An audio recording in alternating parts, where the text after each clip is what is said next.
Hello! This is AgriDobi.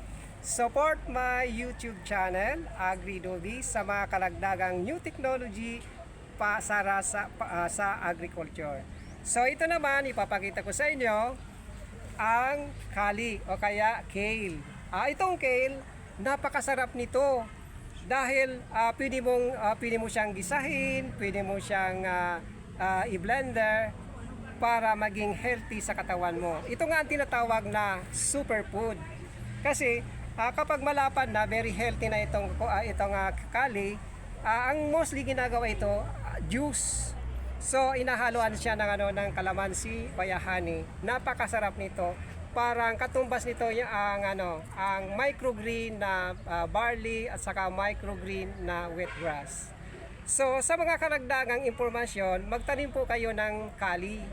Kasi marami po siyang health benefits sa ating katawan.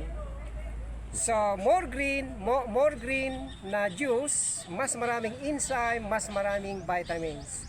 So ito po ang kali o kaya kale. Hanggang dito na lang sa karagdagang mga technology information. Mag-subscribe po kayo sa Adobe channel. Thank you very much and abangan po kunya ako sa sunod na mga technologies agriculture. Thank you!